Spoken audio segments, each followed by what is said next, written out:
Le handicap met la société à l'épreuve de ses valeurs de solidarité et de fraternité.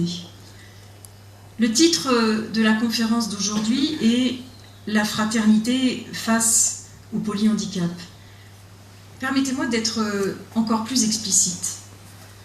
Il s'agit pour moi d'une exigence de fraternité partagée avec les personnes en situation de polyhandicap. Et au-delà des mots, je veux en venir à l'essentiel et à ce que sont mes priorités dans mes fonctions de secrétaire d'État en charge du handicap et de la lutte contre l'exclusion. Bien sûr, dans le premier temps de mon propos, je veux parler de l'ensemble des situations de handicap. L'essentiel donc, l'essentiel de l'ensemble de mes priorités, c'est la citoyenneté des personnes handicapées. Et c'est bien ce principe de la citoyenneté des personnes handicapées qui est inscrit non seulement dans la loi de 2005, mais aussi dans la Convention internationale des droits des personnes handicapées que la France a ratifiée en 2010.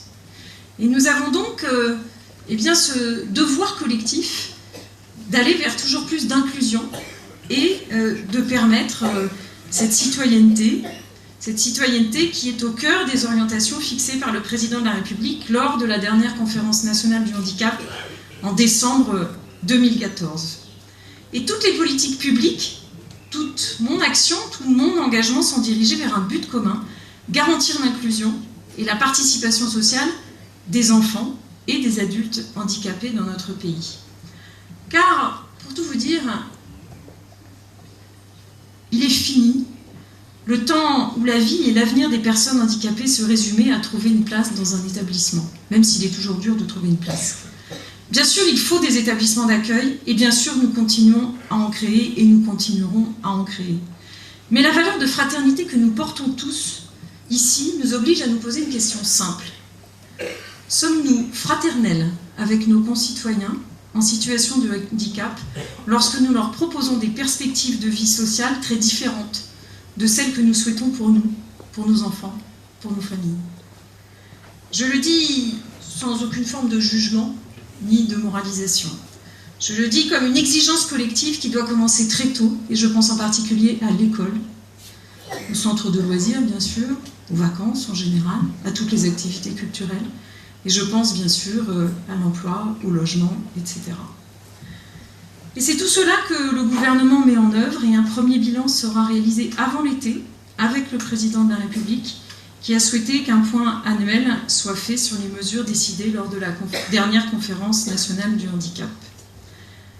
Nous partageons, je le sais, ces mêmes exigences, ces mêmes valeurs concernant le polyhandicap. Et je suis particulièrement attachée à ce que les conditions de vie, d'accompagnement et de soins pour les enfants et adultes polyhandicapés s'améliorent. J'ai eu à plusieurs reprises l'occasion de discuter, d'échanger avec Francis Roch, président de l'ADEPO, notamment lors de la visite de la maison d'accueil spécialisée Philharmonie en octobre 2014, mais pas seulement. Et je suis attentivement tous les travaux qui sont menés par l'ADEPO.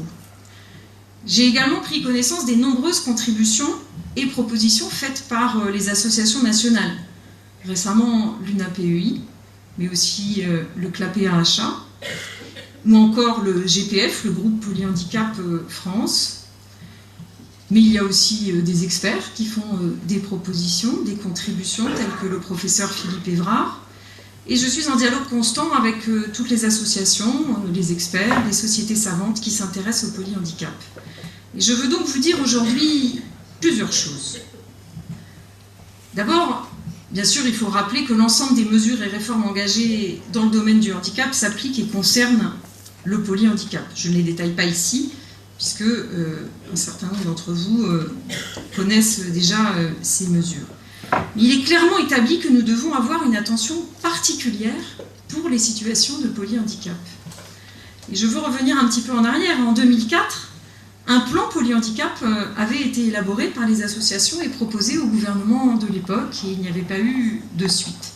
Et depuis ce temps, il est réclamé un plan polyhandicap, comme il y a aujourd'hui, par exemple, un plan autisme. Et je considère que c'est une demande légitime, non contestable, au vu des besoins des personnes et de l'attente, de leur attente, et de l'attente aussi des familles. Je considère donc qu'il faut que nous puissions travailler ensemble à l'amélioration de la qualité de l'accompagnement, des soins et donc de la vie quotidienne des enfants et des adultes en situation de polyhandicap. Alors, quelles orientations donner finalement à cette amélioration? Eh bien, je partage un certain nombre de convictions avec les associations et les experts, et ce programme d'amélioration devrait donc porter sur 3 priorités essentielles. L'objectif est de mieux accompagner le polyhandicap. Et mieux accompagner les situations de polyhandicap, c'est d'abord faire progresser la connaissance et l'expertise de tous. Mieux accompagner les situations de polyhandicap, c'est aussi agir tôt et soutenir les familles tout le long de la vie. Mieux accompagner les situations de polyhandicap, c'est aussi garantir la citoyenneté des personnes et leur participation sociale. Alors bien sûr, sans présager de ce que nous pourrions et de ce que nous allons probablement construire ensemble autour de ces orientations, je souhaite vous faire part de quelques actions qui me semblent importantes à très court terme. Concernant la meilleure connaissance du polyhandicap, concernant les données scientifiques donc, et les bonnes pratiques professionnelles, je suis tout à fait favorable à ce que la Haute Autorité de Santé et l'Agence nationale d'évaluation des établissements sociaux et médico-sociaux, l'ANESM, puissent élaborer des recommandations de bonnes pratiques. Je sais que des sociétés savantes, des associations, des experts y travaillent. Je leur demanderai donc de me faire part au plus vite de leur demande officielle afin que je puisse, avec la ministre de la Santé, Marisol Touraine, soutenir cette initiative auprès des 2 agences. Il faut aussi faire du polyhandicap une priorité de formation pour les équipes de soins et d'accompagnement, et particulièrement bien sûr celles des établissements et services médico-sociaux. La qualité de l'accompagnement et des soins passe bien sûr par des moyens humains suffisants et spécialisés dans les établissements. C'est pour cela que j'ai souhaité inscrire dans la circulaire budgétaire 2016, qui part cette semaine aux agences régionales de santé, le polyhandicap comme priorité. C'est une première étape. Nous savons bien que l'existence de recommandations de bonnes pratiques, comme celles que peuvent faire l'HAS et l'ANESM, déclinées en programme de formation, permet aux professionnels d'utiliser les bons outils d'évaluation et les bonnes techniques d'accompagnement et de soins. Nous ne partons pas de rien dans le domaine du polyhandicap. Ce sont par exemple les outils de communication qui sont essentiels, parce qu'il n'y a pas que le langage qui permet de communiquer, et je pense que chacun ici en a bien conscience.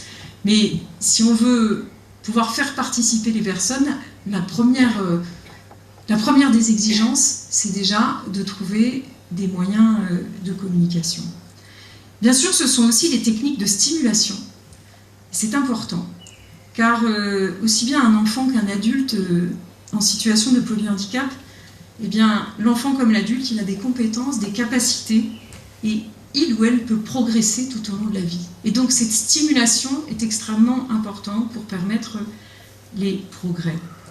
Nous voyons encore trop d'endroits où les adultes en situation de polyhandicap, ou ayant une autre forme d'ailleurs de handicap dit à faible autonomie, ne sont plus suffisamment stimulés pour apprendre et progresser dans les gestes de la vie quotidienne et la vie sociale. Et ce renoncement, eh bien, il est contraire aux valeurs de fraternité et de solidarité que nous portons ensemble. Je ne montre du doigt personne, hein, c'est simplement que quand il y a déficit de formation, eh bien, parfois, effectivement, cela peut retentir sur ce qu'on peut faire. On ne fait pas ce qu'il y a de mieux, en fait, pour les personnes. Et ce renoncement, l'épuisement aussi, les familles peuvent le ressentir au quotidien, car c'est une attention de chaque seconde, jour et nuit, que les familles ont la nécessité de réserver à leurs proches en situation de polyhandicap. Ces familles, il faut donc les soutenir et les aider concrètement. Je suis donc favorable à ce que les parents puissent bénéficier de programmes de soutien, de formation, d'aide à domicile, mais aussi de répit. Nous savons déjà le faire pour d'autres situations de handicap et des expériences existent déjà pour le polyhandicap. Je propose donc que la CNSA, la Caisse nationale de solidarité et d'autonomie, puisse être chargée de réfléchir à cette question avec les associations et les professionnels et que nous puissions avancer rapidement. À ce stade, permettez-moi de ne pas aller plus loin dans les détails parce que je veux laisser la place à la concertation, à la co-construction avec les associations et les sociétés savantes, les associations gestionnaires, les associations de parents et aussi les professionnels. Et je sais que j'aurai l'occasion de m'exprimer à nouveau devant l'Assemblée du Grand Orient de France à Paris le 28 mai, à nouveau sur le thème du polyhandicap. Et d'ici là, je poursuivrai donc ce dialogue engagé avec les associations nationales qui m'ont fait part de leurs propositions et bien sûr avec Francis Roch et l'ADEPO. Je veux aussi vous dire, pour terminer, l'importance que le président de la République attache au handicap. Je vous l'ai dit, le président de la République a souhaité réunir bientôt à nouveau la Conférence nationale du handicap, alors que la loi, normalement, n'oblige à le faire que tous les 3 ans. Ce sera un grand rendez-vous citoyen, un grand rendez-vous fraternel pour la pleine citoyenneté des personnes handicapées. Mesdames, Messieurs, ma présence ici ce soir témoigne bien sûr de ma détermination, sans jamais céder sur les valeurs et les principes qui fondent notre République. Mais ce que je veux saluer ce soir, c'est surtout votre implication, votre engagement, votre détermination dans cette exigence collective autour du handicap, parce que très sincèrement, de voir cette salle plus que remplie, puisqu'il n'y a même pas assez de place pour tout le monde, sur un sujet qui est quand même un sujet à la fois technique et que tout le monde ne connaît pas bien, eh bien, c'est pas un sujet grand public, c'est ça que je veux dire dans le fond. Et bien franchement, de voir que vous êtes si nombreux à être venus ce soir, eh bien moi ça me fait chaud au cœur, ça m'encourage dans effectivement les missions qui sont les miennes. Je savais que Francis Roch avait effectivement, et l'association avait cette renommée, je savais que ce sujet pouvait intéresser, mais tout de même, eh bien je veux saluer cet engagement que vous avez tous. Parce que c'est comme ça que nous ferons changer les choses. C'est pas que je veux tout faire changer, mais faire changer le regard sur le handicap, je pense sincèrement que ça peut faire évoluer la société dans le bon sens, parce qu'encore une fois, le handicap, les situations de handicap, quelles qu'elles soient, le polyhandicap et les autres situations, eh bien, elles doivent bien être au cœur de la société et non à côté. Et c'est bien, je pense, cette valeur-là que nous partageons ce soir, nous tous réunis. Je vous souhaite donc de bons débats et je vous dis à très bientôt pour un nouveau rendez-vous au mois de mai à Paris.